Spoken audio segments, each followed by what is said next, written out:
تو میں عرض کر رہا تھا کہ جب زمانہ صحابہ میں اذان کی آواز آتی تھی تو دنیا ساری سے ناطہ توڑ دیتے تھے، اللہ کے گھر سے اور اللہ کے در سے ناطہ جوڑ لیتے تھے۔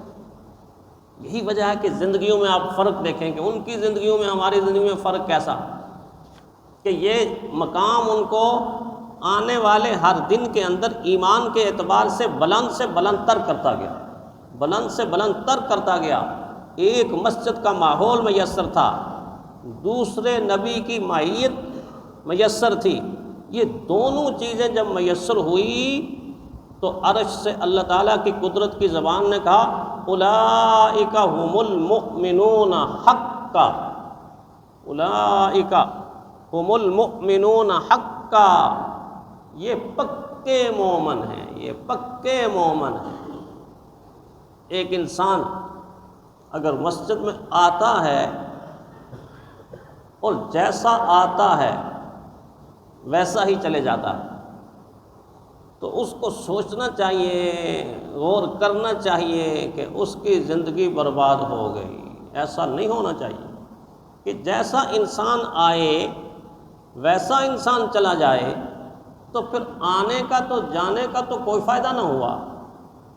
ہر جانے والا انسان یہاں سے اگر بہتر بن کے جائے تو سمجھ لو کہ اس نے اپنی جنت کو آباد کر لیا۔ یہیں سے تو مومن بنے گا۔ مومن کی ورکشاپ مسجد ہے، مسجد، گاڑیوں کی ورکشاپ۔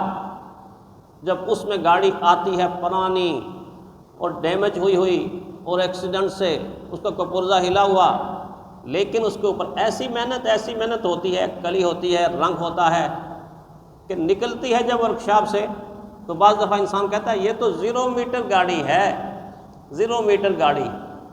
بھئی گاڑیوں کے ورکشاپ والے یا گاڑیوں کی ورکشاپ میں آنے والی ٹوٹی پھوٹی گاڑی اگر 0 میٹر دکھائی جا سکتی ہے، بنائی جا سکتی ہے، تو مسجد کے اندر آنے والا مومن ایمان کے لحاظ سے 0 میٹر نہیں ہو سکتا۔ ایسا ایمان، ایسا جوبن والا، جوانی والا، طغیانی والا اور ایسا مضبوطی والا ایمان کہ ساری دنیا اس کے سامنے ہو، اور اگر ساری دنیا سامنے ہونے کے بعد اس کے ایمان پر حرف آ جائے تو ساری دنیا کو چھوڑ دے، ایمان کو بچا لے۔ یہ ہے 0 میٹر مومن، اتنا مضبوط ایمان والا۔ یہ تبھی بنے گا کہ شعوری طور پر ہم جب مسجد میں آئیں تو اپنے ایمان کا لیول چیک کریں۔ یقیناً مسجد کے آنے سے پہلے مومن کا وہ ایمان نہیں ہوتا، وہ جذبات نہیں ہوتے۔ ہر جگہ کا اپنا ایک ماحول ہے۔ اگر باہر سے آ رہا ہے، کچھ غلطیاں بھی ہیں، کچھ خطائیں بھی ہیں، کچھ ناسمجھیاں بھی ہیں، کچھ نادانیاں بھی ہیں، کچھ گناہ بھی ہیں، کچھ معصیت بھی ہے، یہ ساتھ لے کے آ رہا ہے۔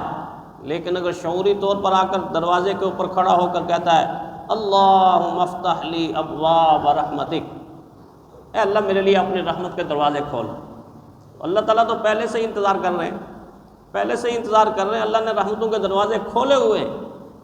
اگر یہ نادم بن کر، عاجز بن کر، اللہ کا بندہ بن کر دروازے کے اوپر آ کر اتنا جملہ کہہ دے تو وہ جو میں نے کوتاہیاں گنوائی ہیں وہ ساری کی ساری کوتاہیاں پاک، صاف، کلین، ملیا میٹ ہو کر ایسا بندہ بن جائے گا جیسا بطن مادر سے پیدا ہونے والا بچہ۔ اللہ اس کو ایسا کر دے گا۔ لیکن سوچ کے تو آئے، سوچے کہ میں کہاں جا رہا ہوں، کدھر جا رہا ہوں، مجھے وہاں سبق کیا ملے گا، درس کیا ملے گا۔ یہ ایسا سبق ہے مسجد کے اندر مومن کے لیے کہ ایک نہیں ہے 20 اسباق۔ ایک تو دیکھ لیجئے آپ کس طرح بیٹھے ہوئے، کیسے بیٹھے ہوئے، اللہ تعالیٰ نے مجھے اور آپ کو کیسا بٹھا دیا کہ ایسے انداز میں چھوٹا بھی ادھر، بڑا بھی ادھر، عالم بھی ادھر، جاہل بھی ادھر، امیر بھی ادھر، فقیر بھی ادھر، مزدور بھی ادھر، افسر بھی ادھر۔ بعض مسجدوں میں بادشاہ بھی ہوتا ہے، گداگر بھی ہوتا ہے، جرنیل بھی ہوتے ہیں، کرنیل بھی ہوتے ہیں، اور ان کے مالی بھی، کک بھی، ڈرائیور بھی ایک ہی سطح میں، ایک ہی صف میں ہوتے ہیں۔ ہے مساوات کہ نہیں؟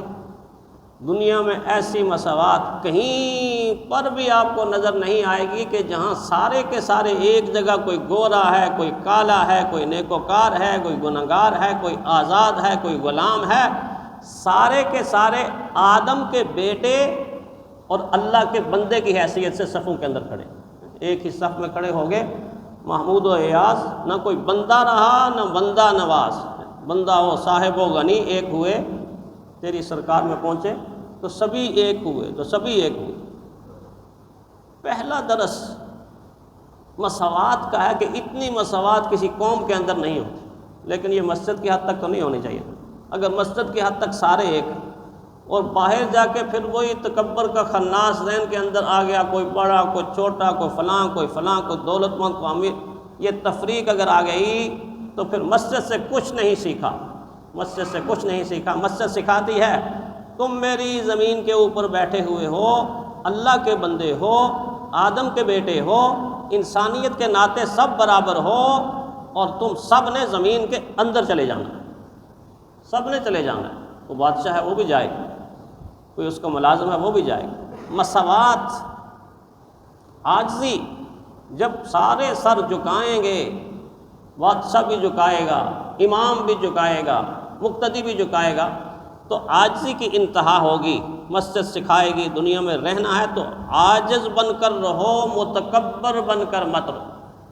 وہ مسجد کے اندر آنے سے مسجد کی ورکشاپ ایک انسان کو عاجز بناتی ہے۔ جب انسان عاجز بنتا ہے تو خود بخود تکبر اس سے ختم ہوتا ہے، مساوات آتی ہے تو لا انصافی ختم ہو جاتی ہے۔ پھر امن اور سلامتی کا ماحول، ایک وہ ماحول ہے جس سے ہم اٹھ کے آئیں۔ بازار کا ماحول ہے، مارکیٹ کا ماحول ہے، باہر دنیا کا ماحول ہے، جہاں شور ہی شور ہے، جہاں گفتگو ہے، بات چیت ہے، تجارت ہے، معاملات ہیں۔ ایک مسجد کا ماحول ہے، کیسے سکون کے ساتھ، اطمینان کے ساتھ اور آرام کے ساتھ مسجد کے اندر نمازی بیٹھتے ہیں۔ ایک طرف امن و سلامتی کا ماحول ہو جاتا ہے، اور جب امن و سلامتی کا ماحول ہوتا ہے تو ختم کیا ہوتا ہے؟ بے چینی، بے قراری اور بے اطمینانی اور بے سکونی ختم ہو جاتی ہے، سکون ہی سکون۔ اس لیے دیکھا بعض دفعہ لوگ مسجد کے اندر بیٹھے ہوئے ہوتے تو اس سکون کی وجہ سے لوگوں کو نیند آنا شروع ہو جاتی آتی ہے نا، کہتے جو مسجد میں بیٹھتا ہوں نیند بڑی آتی ہے۔ نیند کیوں آتی ہے؟ نیند اس انسان کو آتی ہے کہ جس انسان کا دل مطمئن ہوتا ہے، دل کے اندر سکون ہوتا ہے، اور اگر دل میں سکون نہ ہو تو وہ تو نرم گدوں کے اوپر بھی تڑپتا رہتا ہے، نیند نہیں آ رہی، نیند نہیں آ رہی، نیند نہیں آ رہی۔ مسجد کے ماحول کے اندر سکون، اطمینان۔ پھر یہ ورکشاپ کیسی ورکشاپ ہے؟ کیسی انسانیت کی تعمیر کرتی ہے، انسان کے کردار کی تعمیر کرتی ہے، کہ انسان کو وقت کا پابند بناتی ہے، اور جو قوم وقت کی پابند ہوتی ہے اس قوم کے عروج کو کوئی روک نہیں سکتا، اس قوم کی بلندی کو کوئی چیلنج نہیں کر سکتا۔ یہ بہت عمدہ صفت ہے، اس لیے کہ ہمارے سارے کے سارے اعمال فرائض کی صورت میں جتنے بھی بجا لاتے وقت کے ساتھ جوڑے ہوئے ہیں۔ نماز وقت کے ساتھ، اذان وقت کے ساتھ، حج وقت کے ساتھ، زکوٰۃ کا سلیبس اور نصاب وقت کے ساتھ، روزہ رکھنا وقت کے ساتھ، افطار کرنا وقت کے ساتھ، سارے فرائض وقت کے ساتھ جوڑ کے وقت کی پابندی، مسجد وقت کی پابندی جب سکھاتی ہے تو پھر وہ وقت کی پابندی سیکھنے والا وقت کو ضائع کبھی نہیں کرتا، وقت کے ضائع کرنے سے بچ جاتا ہے۔ نظم و ضبط سکھاتی ہے۔ آپ دیکھیں، ہم تو تھوڑے ہیں نا، 400 500 1000۔ آپ حرم کو دیکھیں کہ حرم میں اگر 10 لاکھ 20 لاکھ انسان موجود ہے اور ادھر سے مؤذن نے کہا اللہ اکبر، تکبیر ایک لفظ کے ساتھ 20 لاکھ انسانوں کا نظم میں آ جانا، ضبط میں آ جانا، ڈسپلن میں آ جانا، اور صفوں کے اندر صف بستہ کھڑے ہو جانا، یہ ایک عجیب چیز ہے۔ آپ نماز کے علاوہ، مسجد کے علاوہ، حرم کے علاوہ اگر کوئی اجتماع ہے اس میں کوئی لاکھ بندہ موجود ہے، 50,000 موجود ہے، اس کو اگر آپ ڈسپلن میں لائیں گے، نظم و ضبط میں لائیں گے تو ہو سکتا ہے گھنٹہ آپ گلے پھاڑ کے ایسے ہو جاؤ، بیٹھ جاؤ، اندر آ جاؤ، یہ کر لو، نہیں سنیں گے لوگ، نظم و ضبط نہیں ہوگا۔ لیکن یہاں 1 منٹ کے اندر لاکھوں انسان بیک وقت ایسے کھڑے ہو گئے۔ نظم و ضبط سکھاتی ہے مسجد اور نماز، اور جب نظم و ضبط انسان کی زندگی میں آتا ہے تو بے ترتیبی ختم ہو جاتی ہے۔ یہاں ایک خوبی جب آتی ہے تو ایک خوبی دوسری خامی کو ختم کر دیتی ہے۔ جب مسجد میں انسان آتا ہے تو اخوت اور ہمدردی آتی ہے. اخوت اور ہمدردی جب پیدا ہوتی ہے تو پھر نفرت ختم ہو جاتی ہے. جب مسجد میں انسان آتا ہے تو طہارت اور نظافت کیسے آپ آئے ماشاءاللہ، وضو کر کے، ہاتھ صاف کر کے، پاؤں صاف کر کے، چہرہ دھو کے، اچھے کپڑے پہن کے، دھلے ہوئے کپڑے پہن کے، خوشبو لگا کے، طہارت کے ساتھ اور نظافت کے ساتھ. اللہ نے فرمایا یا بنی آدم خذوا زینتکم عند کل مسجد. اے بنی آدم، اے بنی آدم، جب مسجد کی طرف جاؤ تو بن ٹھن کے جایا کرو. خذوا زینتکم، زینت بنا کے، پاک ہو کے، صاف ستھرے ہو کے مسجد کی طرف جاؤ. تو جب انسان مسجد میں آئے گا تو مسجد کی ورکشاپ اس کو پاک اور صاف صفائی اور ستھرائی سکھا دے گی. خود سیکھے گا تو کیا کھوئے گا؟ کیا چیز ختم ہوگی؟ ناپاکی ختم ہو جائے گی، میل کچیل ختم ہو جائے گی، گند اور غلاظت ختم ہو جائے گی.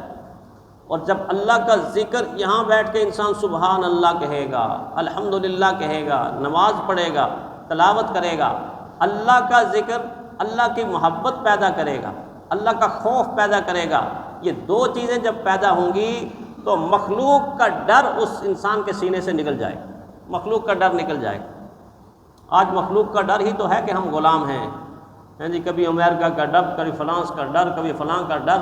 یہ دنیا کفر کا ڈر اس لیے پیدا ہوا کہ ہم نے مسجد میں آ کے اللہ کا ڈر اپنے سینے میں پیدا نہیں کیا. جب تلاوت کرے گا، ذکر کرے گا تو ایمان تازہ ہوگا، ایمان کی کمزوری ختم ہو جائے گی. نماز ادا کرے گا، ایک روح ایمان کی بیدار ہو جائے گی. اور نتیجہ کیا نکلے گا؟ ان الصلاۃ تنہی عن الفحشاء والمنکر، کہ نماز برائی اور بے حیائی کے کاموں سے اس کو روک دے گی. جب امام کی اقتداء میں نماز ادا کرے گا تو فرما برداری کا جذبہ پیدا ہوگا. اگر ایک بات بھی جمعے کے مجمع میں یا کسی نماز میں آ کر ایک انسان سیکھتا رہے اور سیکھ کر ساتھ لے جاتا رہے اور ساتھ لے جانے کے ساتھ اس پر عمل پیرا ہوتا رہے تو چند ہی سالوں کے اندر ایک عام مومن عالم کہلائے گا. عالم اس کو دین کا اتنا نالج آئے گا، دین کا اتنا شعور آئے گا، دین کا اتنا علم آئے گا کہ وہ نمازوں کے ذریعے سے آہستہ آہستہ ایک ایک بات سیکھتے سے عالم بنے گا. اور قیامت کے دن علماء کی صفوں میں سے اٹھایا جائے گا، اس کو سفارش اور شفاعت کا حق مل جائے گا.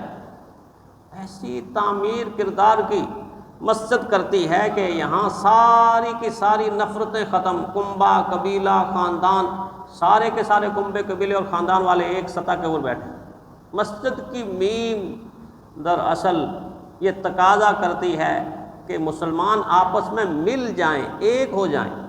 لیکن بدقسمتی سے جب سے مسجد کا کردار ختم ہوا کہ مسجد میں آنے والے تو ایسے ہوں کہ آئیں تو مختلف برادریوں سے، آئیں تو مختلف خاندانوں سے، آئیں تو مختلف کنبوں سے، آئیں تو مختلف شعبوں سے، کوئی تاجر ہو، کوئی ملازم ہو، کوئی دکاندار ہو، کوئی کاشتکار، مختلف محکموں سے اور مختلف شعبوں سے نکل کر آئیں. لیکن جب مسجد میں آئیں تو ایسے بن جائیں کہ سارے اللہ ہی کے بندے نظر آئیں، سارے مومن برادری نظر آئے، ایک ہو کے نکلیں. یہ مسجد کا کردار. اسی لیے پیارے پیغمبر صلی اللہ علیہ وسلم نے اپنے ہاتھوں سے مسجد قباء کو تعمیر کیا. اللہ نے فرمایا انما یعمر مساجد اللہ، اللہ کی مسجدیں وہ تعمیر کرتے ہیں من آمن باللہ جو کامل اللہ پر ایمان رکھتے ہیں، جو آخرت پر ایمان رکھتے ہیں، وہ اللہ کی مسجدوں کو تعمیر کرتے ہیں. اور پھر تعمیر کرنے کا اتنا اجر بتایا کہ چڑیا کا گھونسلہ کتنا ہوتا ہے، اتنا چھوٹا سا گھونسلہ.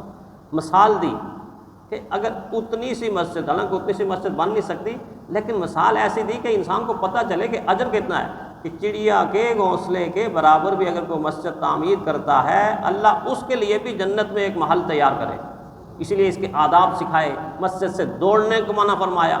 حتیٰ کہ حلال چیزیں، لہسن حلال ہے، پیاز حلال ہے، لیکن حلال ہونے کے باوجود اللہ کے نبی نے منع فرمایا کہ کچا پیاز اور لہسن اور وہ چیزیں جو منہ کے اندر سمیل پیدا کرتی ہیں، بدبو پیدا کرتی ہیں، وہ کھا کے فوراً مسجد میں نہ آؤ، مسجد میں آنے سے منع کر دیا. اب لہسن اور پیاز حلال چیزیں ہیں، ان سے تو حضور صلی اللہ علیہ وسلم نے منع کر دیا.